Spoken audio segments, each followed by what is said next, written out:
Hey, it's Cole here. Welcome back to another video. And today we're going to be talking about the Lamar Jackson situation. Obviously, the Ravens and Lamar Jackson trying to come up with a deal. So many rumors about him not wanting to be back, or he wants to be back. They're not agreeing on their contract. Has come out, obviously, throughout the whole season, before the season, after the season as of now. So we're going to go ahead and talk about it. And the thing that sparked this up, a report by Jeremy Fowler for ESPN has reported that Lamar Jackson and the Ravens could possibly be $100 million apart in contract talks over how much guaranteed money should be in his contract. In quotes, those trade calls are coming, unquote, what Fowler has said. So, a very interesting report, rumor. Obviously, we don't know if that is true. He goes on to clearly say could possibly be, but maybe it's true, maybe it's not. Because I know we've heard about some disagreements between Lamar Jackson and the Ravens about a contract negotiation and the money put into it. So let's go ahead and just take a look at some of the other top paid quarterbacks. Josh Allen, who's getting $250 million in value, $43 million per year on a 6-year contract. Kyler Murray getting $230, Deshaun Watson getting $230 million in general, and both getting $46 million in average salaries. I'm getting these numbers from SpotTrack. So we're probably looking into the ballpark around that $230 million range. I would go out and say he should get more than Kyler Murray. Deshaun Watson, he is better than those two. So maybe around like depending on the contract length, around $43 to $46 million in average salary. If we're, in my opinion, he'll probably get like a 5-year deal. He is 26, so maybe a 6-year deal, 5-year deal, to take him over past when he is in his 30s. So it's, really interesting when we're going to go ahead and talk about his contract. Now, obviously, Lamar Jackson is very deserving of his money, as he's won an MVP in his second year. He's put up over 12,000 yards in his career.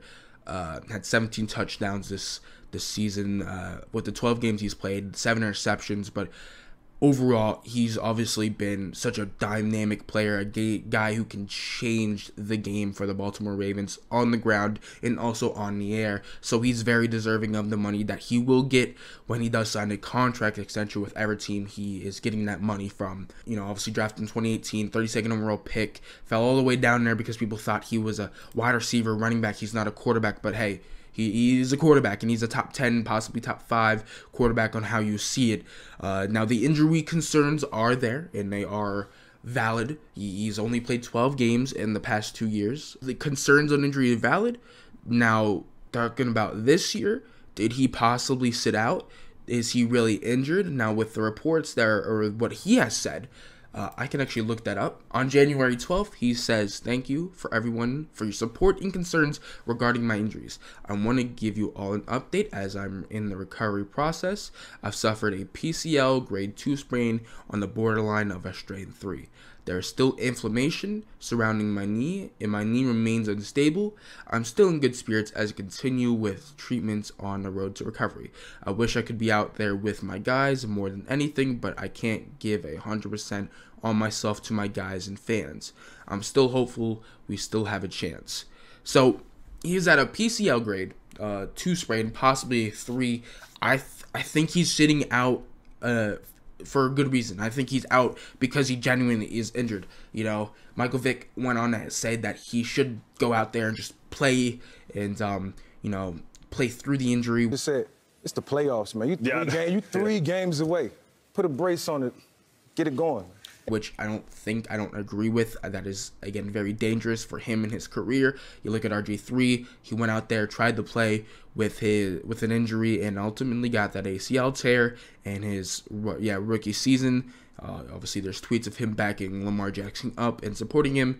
So I think he was genuinely injured and shouldn't have played. So obviously, good for him. He wants to be able to make sure that nothing is wrong until he does get back out on the field. Let's talk about some of the possible scenarios that could happen with the Ravens and Lamar Jackson. The one I think is most unlikely is that the Ravens don't franchise tag or re-sign Lamar Jackson. If anything, they will at least franchise tag him. That's, in my opinion, the most I think that's the situation that will happen. The other situation being franchise tag and no contract up until obviously they had to franchise tag him. I think that's the most likely, or I think that's what will happen. I think the Ravens will franchise tag him. Now, could they tag and trade him? Possibly. That possibly is an option. Less likely in the NFL, more common in the sport of the NBA with tag and trades, because he would have to agree on making sure that he likes the contract he would get, or the franchise tag he'd be getting, and then also he has to approve of signing the franchise tag, and then probably also approve the team that he would be going to.